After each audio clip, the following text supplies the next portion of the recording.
들어갑니다. 1문단 19세기 말에는 공공기관에서의 의사결정을 분석하기 위해 조직을 하나의 유기체로 보는 기능주의 이론이 주로 활용되었다. 하지만 기능주의론은 공공기관을 제대로 설명할 수 없다는 비판이 대두되면서 공공기관에서 일하는 공무원인 관료의 행동 동기를 분석하려는 시도가 이루어지기 시작했다. 정리하고 갈게요. 기존까지만 해도 조직을 하나의 유기체로 보는 기능주의 이론이란 게 대세였대요. 근데 이걸로는 공공기관을 제대로 설명을 할 수 없더라. 그래서 오히려 그 기관 내에서 일하고 있는 공무원, 관료 하나하나의 행동 동기를 분석해야 한다라는 시도가 이루어지기 시작했대요. 기존까지만 해도 조직 전체를 하나의 단위로 봤기 때문에 그 조직을 구성하고 있는 관료 한 명 한 명의 행동에 대해서는 관심을 주지 않았을 거거든요.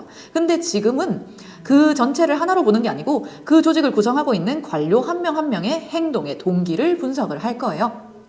배번은 관료가 주어진 정치적 목표를 최대한 달성하고자 하며 사익이 아닌 공익을 추구한다고 가정하였다. 베버가 가정한 관료의 성질 두 가지 나왔네요. 일단 첫 번째, 주어진 정치적 목표를 최대한 달성하려고 할 거고요. 굉장히 성실하네. 그리고 사익이 아니라 공익을 추구하는 게 관료래요. 또한 관료는 세 번째 특징, 정책을 형성하는 과정에서는 완전히 배제될 거예요. 그게 관료거든요. 관료라는 건 공공기관에서 일을 하는 공무원이기 때문에 그 정책을 만들어내는 건 공무원이 하는 일이 아니다. 오직 정치인이나 상급 관료의 결정을 충실히 집행하는 역할을 한다고 보았다. 따라서 그는 관료 개인의 특성은 정책의 실현에 큰 영향을 미치지 않는다고 여기고 제도의 효율성을 높이는 것에 초점을 두었다. 하지만 관료의 특성에 따라 정책의 실현 여부가 달라지기도 하고 하급자가 상급자에게 무조건 복종하지는 않는다는 점에서 그의 이론은 비판을 받았다. 정리할게요. 관료 하나하나가 왜 그런 행동을 하는지 그 동기를 분석하려는 시도가 이루어졌었고요. 그 첫 번째가 베버. 근데 베버는 관료들이 왜 그런 행동을 한다라고 분석했냐 하면 주어진 목표를 최대한 달성하는 게 걔네가 목표하는 바거든. 걔네는 사익 추구 안 하고 공익만 추구할 거거든. 그리고 어차피 정책 형성하는 과정에는 전혀 개입하지 않을 거거든. 그렇기 때문에 관료 개개인이 어떤 다른 특성을 가지고 있는지는 고려사항이 아닌 거예요. 베버 입장에서는 관료 공무원이 되는 순간 모든 관료들은 똑같이 그냥 주어진 정치적 목표, 이때 말하는 정치적 목표라는 건 정책인 거예요. 주어진 정치인이나 상급 관료의 결정을 충실히 집행하는 데에만 목표를 둘 거고 그게 관료들의 행동 동기다라고 얘기하는 게 베버였는데 지금 들으시면 알겠지만 굉장히 비인간적인 분석을 한 거잖아요. 그래서 그의 이론이 비판을 받았다 하면서 1문단이 마무리가 됐네요. 그럼 2문단에서는 당연히 관료의 행동 동기에 대해서 다른 얘기를 하는 사람이 등장을 해야 되겠죠? 2문단. 이러한 비판 속에 공공부문에서의 의사결정을 분석하기 위해 경제학적 방법을 적용한 공공선택론이라는 것이 대두되기 시작하였다. 일단 기본적으로 이 공공선택론은 경제학적으로 관료의 행동 동기를 분석하려고 하겠네요. 공공선택론은 관료를 공공재와 행정 서비스를 능동적으로 공급하는 존재이자 개인적 이익을 추구하고 자신의 효용을 극대화하려는 존재로 간주한다. 이미 관료에 대한 전제 자체가 다르다 하는 거 이해하실 수 있으시죠? 능동적으로 행정 서비스를 공급할 건데요. 동시에 개인적 이익을 추구한다는 건 무슨 이익을 추구한다는 거? 사익을 추구한다라는 말이 되니까 베버가 언급했던 사익이 아니라 공익을 추구해요랑 완전 반대되는 전제. 그리고 의사결정의 주체는 집단이 아니라 개인이라고 여겼어요. 의사결정의 주체는 집단이 아니라 개인이다. 공공선택론은 관료와 정치인 사이에는 일종의 교환관계가 성립하고 교환의 매개체는 예산이라고 가정하였다. 관료는 공공재와 행정 서비스를 공급하는 공급자이고 국민을 대표하는 정치인은 이에 대한 수요자라고 볼 수 있는데 뒷부분의 내용이 좀 특이하지 않나요? 관료가 행정 서비스를 공급하는 사람이다 하는 건 문제가 없잖아요. 근데 그 행정 서비스를 누가 필요로 하냐 하면 일반 국민도 맞지만 그 국민을 대표하는 정치인이 그러한 행정 서비스를 필요로 하는 수요자래요. 공공선택론자들은 관료가 일련의 활동과 예산 결과를 정치인에게 공급하고 정치인은 서비스 공급의 대가로 예산을 지급하는 시장이 형성된다고 보았다. 연결해 주세요. 경제학적 방법으로 공공부문에서 어떻게 의사결정이 일어나는지를 분석하는 게 공공선택론이었잖아요. 그러면서 이어지는 게 관료, 공무원들이랑 정치인 사이에서 일종의 교환이 이루어지는 시장이 형성될 건데요. 말 그대로 관료들이 행정 서비스를 공급을 해주면 그거를 수요로 하는 정치인들이 관료에게 예산을 준다는 얘기죠. 이런 시장이 형성되는데 공공선택론을 바탕으로 관료의 행동 동기를 분석한 대표적인 학자로 니스카넨과 덜리비가 있다. 두 명의 학자가 등장을 하겠네요. 그러면 일단 이 문단에 적혀 있었던 이 공공선택론의 대전제들 은 기본적으로 머릿속에 잘 넣어두셔야 되고요. 이 전제를 바탕으로 똑같은 전제에서 니스카넨과 덜리비가 어떤 다른 내용을 주장하는지 지금부터 신경 써서 읽어주셔야 돼요. 3문단 니스카넨은 시장에서의 협상에서 관료가 유리한 위치를 차지한다고 보았다. 그는 마치 독점 기업처럼 관료가 공공재와 행정서비스의 가격과 수량을 모두 결정할 수 있다고 보았는데 관료가 유리한 위치란 얘기네요. 이 원인을 정보의 비대칭성에서 찾았다. 관료는 경험을 바탕으로 정치인들이 서비스 공급의 대가로 어느 정도까지 예산을 지급할 용의가 있는지 알고 있지만 선거로 인해 자주 교체되는 정치인들은 공공재나 행정서비스 생산의 최소 비용에 대한 정보를 얻기 어렵다. 지금 읽고 있는 건 정보의 비대칭성에 대한 설명이죠. 그렇기 때문에 따라서 정치인은 이러한 정보를 관료에게 의존하게 된다. 결과적으로 관료가 유리한 위치를 차지하게 된다. 니스카넨은 관료가 이러한 지위를 이용하여 자신의 부서 예산을 극대화하기 위해 노력한다고 보았다. 그는 관료가 예산을 극대화하려는 동기를 합리성과 생존이라는 측면에서 설명하였다. 왜 예산을 극대화해야 하는지 두 가지 측면에서 설명을 해줄 거예요. 관료 역시 사익을 추구하는 인간이므로 효용을 최대화하는 것이 합리적이다. 전혀 새로운 내용 아니에요. 이 문단에서 언급됐던 공공선택론의 기본 전제죠. 관료 역시 사익을 추구하니까 효용을 최대화하는 것이 합리적인데 이때 효용의 결정 요인으로는 소득이라는 금전적 요소와 명성, 부서 관리의 용이성 등 비금전적 요소를 합친 것인데 일반적으로 예산 규모가 커질수록 두 요소가 모두 커진다. 금전적 요소도 커질 거고요. 소득 같은 혹은 명성이나 부서 관리가 얼마나 쉬워지는지 그런 비금전적 요소도 커지니까. 근데 이거 두 개를 합쳐서 효용을 결정하는 거니까 당연히 그것을 최대화하는 게 합리적 차원에서 예산을 극대화하려는 동기가 되는 거고요. 그 이유는 이제 생존의 차원에서 왜 예산을 극대화해야 하는지에 대한 설명이 이어질 거예요. 또한 관료는 직원 충원, 복지 등을 원하는 조직원으로부터 예산 획득에 대한 압박을 받는데 이에 부응하지 못하는 관료는 조직에서 도태하게 된다. 다른 말로 얘기하면 생존을 못하게 된다라고 적혀 있는 거예요. 이 두 줄 생존에 대한 설명. 그러니까 생존하기 위해서이든 아니면 효용을 최대화하기 위해서이든 결과적으로 이러한 이유로 관료가 소속 부서의 예산을 극대화하고자 노력하는데 이로 인해서 공공재가 과잉 생산되어 자원 분배의 비효율성이 나타난다고 보았다. 문제가 생긴다 하면서 끝이 났네요. 그러면 이하의 덜리비에 관련된 내용에서는요. 니스카넨이 했던 주장과 뭔가 다른 내용이 나와야 되겠죠? 계속해서 4문단 내려갈게요.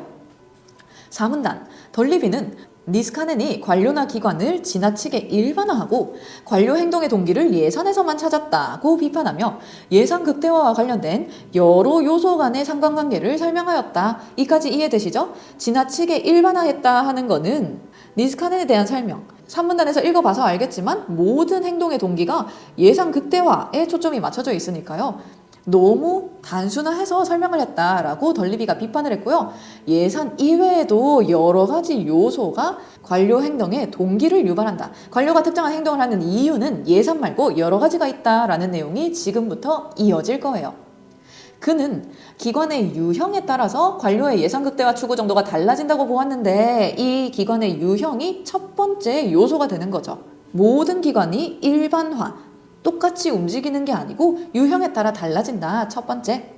예를 들어 영리활동을 하는 거래기관의 관료는 예산 확보의 동기가 강하지만 예산을 많이 받고 싶어 하지만 하위 조직의 자금 사용 및 집행 방식을 감독하는 통제기관의 경우는 하위 조직의 성과에 따른 책임을 지므로 예산 확보의 동기가 약하다고 보았다.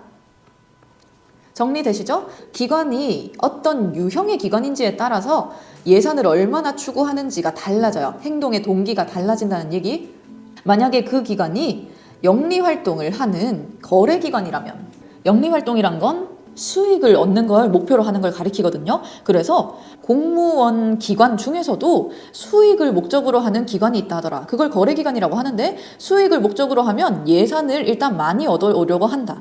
그에 비해서 하위 조직의 자금 사용이나 집행 방식 같은 걸 감독하는 통제기관이 있는데요. 이 통제기관 입장에서는 예산이 많아져 봤자 하위 조직이 사용하는 자금이 많아지는 거고요. 그거를 집행하는 것도 굉장히 복잡해지는 거잖아요. 그러니까 이런 통제기관의 경우는 예산이 많을 필요가 없는 거죠. 예산이 많을수록 본인이 해야 하는 일이 복잡해지니까 예산을 확보하려는 동기가 약하다라고 적혀 있는 거예요. 또한 그는 관료의 지위에 따라 예산 극대화의 동기는 물론이고 극대화하기를 원하는 예산의 유형도 다르다고 보았다. 두 번째 요소 나온 거예요. 관료의 지위에 따라서 지금부터 뭔가 내용이 달라질 거고요. 단순히 예산 극대화의 동기, 예산을 많이 추구하는지 적게 추구하는지 정도가 아니고 그 대상이 되는 예산의 종류가 또 달라진대요. 내용이 계속 나뉘어지고 있으니까 주의하셔야 되겠어요. 일반적으로 예산이 늘면 직업 안정성이 증대되어 비상근직을 포함한 하위 관료의 효용이 커지지만 고위 관료는 회의 참석, 예산 증가를 위한 증거 제시 등 예산 확보를 위한 노력에 비해 상대적으로 얻는 효용이 작다. 정리하실 수 있겠죠? 관료의 지위에 따라서 동기가 달라진다라고 얘기했잖아요. 관료의 지위의 종류가 두 가지가 나온 거네요. 하위 관료가 있고요. 고위 관료가 있어요. 이때 하위 관료에는 비상근직 등이 포함되어 있어요. 상근직이 항상 근무하는 직종들이고요. 비상근직이라고 하면 항상 고용되어 있지는 않는 임시직을 가리키거든요. 이러한 하위 관료들은 예산이 늘수록 효용이 커지는데 그에 비해 고위 관료는 상대적으로 얻는 효용이 작다고 하더라. 왜냐하면 사실상 하위 관료들은요, 예산 확보를 위해 본인들이 할 일은 없거든요. 그냥 가만히 자기 할 일 하고 있으면 예산이 늘 수도 있고 줄 수도 있는 건데, 고위 관료들은 본인 부서의 예산을 늘리려면 본인들이 회의에 참석해서요, 본인들이 왜 예산을 더 받아야 되는지 일일이 증명을 해야 하기 때문에 그 예산 확보를 위해서 들이는 노력에 비해 상대적으로 얻는 효용이 작아질 수밖에 없다 하더라. 그리고 우리는 계속해서 잊지 마세요. 공공선택론에 입각한 주장에 대해서 읽고 있는 거였잖아요. 이 공공선택론에 의하면 모든 관료는 효용 극대화를 추구했는데 고위 관료의 경우에 예산이 늘어봤자 얻을 수 있는 효용이 작다고 하더라. 따라서 고위 관료들은 하위 관료에 비해서 상대적으로 예산 극대화에 소극적이라고 보았다 하는 거 당연히 이해하실 수 있을 거예요. 한편 보자마자 무슨 내용 나올지 눈치채 주셨으면 좋겠어요. 왜냐하면 아까 분명히 관료의 지위에 따라서 동기가 달라질 뿐만 아니라 그 원하는 예산의 유형도 다르다라고 얘기했잖아요. 그러고 나서 이어지는 내용은 그냥 지위에 따라서 동기가 다르다 해서 끝났으니까 한편 이후에는 지금부터 무엇을 설명할 거냐 하면 관료의 지위에 따라서 하위 관료인지 고위 관료인지에 따라서 원하는 예산의 종류가 달라진다라는 내용이 이어지겠네요. 한편 예산에는 기관 자체의 운영비로서 관료의 수급과 직접적으로 관련이 있는 핵심 예산이란 게 있고요. 해당 기관이 민간 부문에 쓰는 지출액과 핵심 예산을 합친 관청 예산 등이 있다. 덜리비는 하위 관료의 효용은 직위의 수, 직업의 안정성과 관련이 깊고 고위 관료의 효용은 부서의 위신, 민간의 고객과의 관계 형성 등과 관련이 깊기 때문에 하위 관료는 핵심 예산을, 고위 관료는 관청 예산을 극대화하려고 한다고 보았다. 계속해서 연결해가면서 구별해 주시면 돼요. 그래서 아니나 다를까 하위인지 고위인지 지위에 따라서 구별해서 설명을 해주는 문단이었고요. 특히 마지막 줄에 적혀있던 거, 하위 관료가 느끼는 효용은 그 직업의 개수, 그 직업이 얼마나 안정적으로 지속될 수 있는지랑 관련이 되기 때문에 그 기관 자체를 운영하는 데 사용되는 비용으로 관료의 수급, 관료를 얼마만큼 임용을 할 것인지와 직접적으로 관련이 있는 핵심 예산에 더 관심을 가질 수밖에 없고요. 그에 비해 고위 관료는 부서의 위신, 그리고 특히 민간 고객과의 관계 형성에 신경을 쓰기 때문에 민간 부문에 쓰는 지출액과 관련이 있는 관청 예산에 더 초점을 맞출 수밖에 없다 하더라. 그리고 이 효용을 극대화하기 위해서는 당연히 해당되는 예산을 극대화해야 된다라고 적혀 있는 거예요. 5문단. 덜리비는 고위 관료가 예산 극대화의 동기를 갖는 것은 맞지만 고위 관료의 효용에 더 큰 영향을 미치는 것은 소속 부처의 최적화라고 보았다. 관계 정리 잘 해주셔야 돼요. 지금까지는 예산 극대화에 한정된 내용이었거든요. 근데 분명히 아까 사문단 첫 번째 줄에서 뭐라고 얘기했냐면 덜리비는 니스카넨이 관료나 기관을 지나치게 일반화하고 관료 행동의 동기를 예산에서만 찾는다고 비판하면서 이야기가 시작되었잖아요. 사문단에 적혀 있었던 내용은 관료나 기관을 너무 일반화, 하나로 생각해서 얘기를 했어 라는 거에 대한 부연 설명이었던 거예요. 그래서 관료도 종류에 따라서 하위 관료인지 고위 관료인지 직위에 따라서 구별해서 생각해줘야 했고요. 기관도 종류에 따라서 거래기관인지 통제기관인지에 따라서 구별해서 생각을 해줘야 했잖아 라는 내용이었던 거고, 지금부터 이어지는 5문단의 내용이 관료 행동 동기가 근데 예산에만 있는 건 아니야에 대한 부연 설명인 거죠. 다시 5문단. 덜리비는 고위 관료가 예산 극대화의 동기를 갖는 것은 맞거든요. 이런 거 계속해서 특히 화작하시는 분들은 예민하게 체크하셔야 된다 했어요. 일부 공통점을 가지고는 있어요. 예산 확보를 하려는 동기가 없는 건 아니야. 하지만 고위 관료의 효용에 더 큰 영향을 미치는 건 예산보다도 소속 부처의 최적화다라고 얘기를 하네요. 부처의 최적화는 부처의 크기, 직무 관련 권한 등과 관련이 있다. 그는 고위 관료가 관리 회피 성향을 가지고 있어서 많은 부하 직원을 통솔하기보다는 소수의 유능한 직원들과 근무하기를 원하고 라고 했으니까 부하 직원이 많은 건 싫어요. 소수의 유능한 직원들만 있는 게 좋아요. 그리고 자신의 재량으로 정책을 통제할 수 있는 권한을 확대하는 방향으로 내부 구조를 개편하려 한다고 보았다. 계속해서 관료들이 특정한 행동을 하는 그 동기에 대해서 설명을 해주는 거예요. 5문단에 적혀있는 건 예산 이외에 특히 고위 관료의 경우 소속 부처가 최적화되기를 바라는데 고위 관료가 원하는 건 소수의 유능한 직원인 거고요. 자기 재량 통제권이 늘어나는 걸 바란다고 하더라. 그래서 그런 식으로 내부 구조를 개편하는 거야 라고 적혀있네요. 단순히 예산 극대화를 위해서 내부 구조를 개편하는 게 아니다 라는 말인 거죠. 6문단. 실제로 관료들이 선택을 내리는 과정에는 많은 요소가 작용하기 때문에 선택을 일반화할 수는 없다. 하지만 그 동기를 추적하려는 노력을 통해 관료들이 조직의 하위 구성 요소로서 기능한다고 본 기능주의 이론에서는 설명할 수 없었던 많은 부분을 설명할 수 있게 되었다. 마지막 문단을 통해서 지금까지 나왔던 주장들 간의 관계 정리 제대로 해주셔야 돼요. 1문단에서 분명히 기능주의에 대한 언급이 있었거든요. 이 기능주의가 조직을 하나의 유기체로 보기 때문에 한계가 있어서 관료 개개인의 행동 동기를 따지기 위한 노력이 시도되었고, 첫 번째 나온 주장은 베버의 주장이었어요. 1문단에서 베버가 기능주의와 대조되는 학자로서 언급이 되었는데 이 베버의 주장에 한계가 있었기 때문에 그에 대한 비판으로 2문단에서 공공선택론이 등장을 했던 거죠. 근데 어쨌거나 이 공공선택론도 각각의 관료들이 특정한 행동을 하는 그 이유, 동기를 설명하려고 했던 이론이기 때문에 결과적으로는 기능주의 이론과는 대조되는 것이다 라고 정리 잘 해주셔야 되고요. 기능주의와 베버 둘 사이의 공통점은 둘 다 관료의 행동 동기를 추적하려 했다는 거. 그리고 둘 사이의 차이점은 베버는 공익을 추구하는 충실한 공무원을 상정했는데 공공선택론은 사익을 추구하는 경제적인 모형을 가져와서 관료의 행동을 설명하려 했었죠. 그리고 계속해서 이 공공선택론 안에서 니스카넨과 덜리비가 나뉘어진 거였으니까 이 둘 사이의 관계도 잘 정리를 해주셔야 할 거고요. 문제 풀러 내려갑니다. 1번 문제, 윗글에 대한 이해로 가장 적절한 것은 맞는 것을 고르셔야 되고요.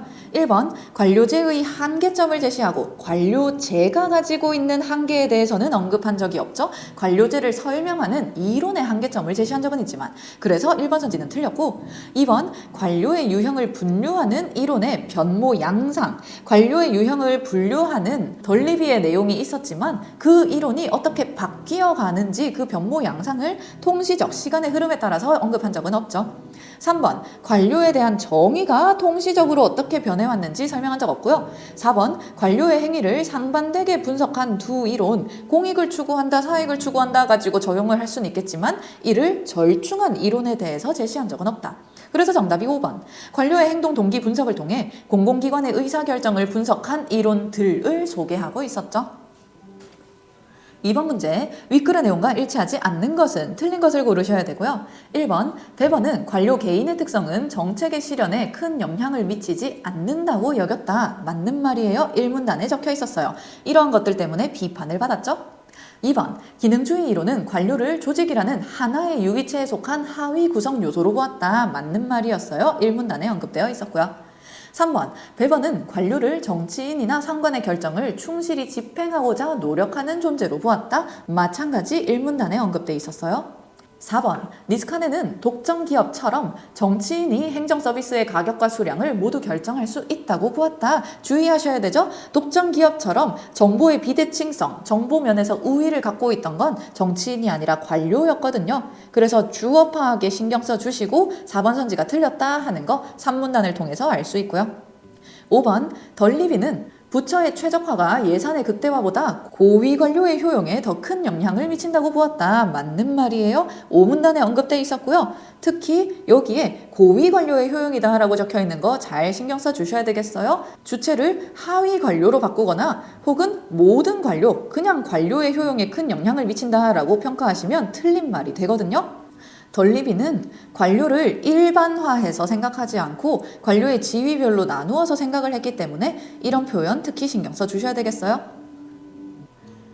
3번 문제, 기업과 니은의 공통적인 생각으로 가장 적절한 것은 공통점을 고르는 문제고요. 맞는 것을 골라야 되는데 니스카넨과 덜리비의 공통점이면 아마도 이 문단에 적혀 있었던 공공선택론의 기본 과정과 관련된 설명이겠죠. 둘 다 공공선택론을 주장한 학자들이다 라는 공통점이 있었으니까요. 그대로 선지 내려오시면 1번, 공공기관과 관련한 의사결정의 주체는 개인이 아닌 집단이다 라고 적혀 있는데 집단이 아니라 개인이다 라고 적혀 있어야 되죠. 그래서 반대로 적혀 있어서 틀린 말. 2번, 모든 공공기관의 관료가 예산 극대화를 추구하는 정도는 동일하지 않다라고 얘기하는 게 덜리비였거든요. 동일하다라고 얘기하면 덜리비가 반대할 거예요. 3번, 공공기관을 이해하기 위해서는 관료 개인보다 제도의 분석이 필요한 게 아니고요. 관료 개개인에게 초점을 맞춘 게 공공선택론이었으니까 3번도 마찬가지 틀린 거. 4번, 관료 조직은 상급자의 명령에 하급자가 무조건 복종하는 방식으로 운영되는 게 아니었죠. 충실한 집행자에 불과하다라고 얘기했던 베버의 의견에 비판하면서 나온 게 공공선택론이었기 때문에 4번 선지는 틀린 말.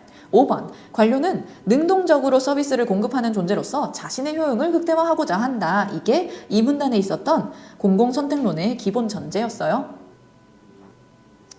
4번 문제, 가해 이유를 추론한 내용으로 가장 적절한 것은 맞는 것을 고르셔야 되고요.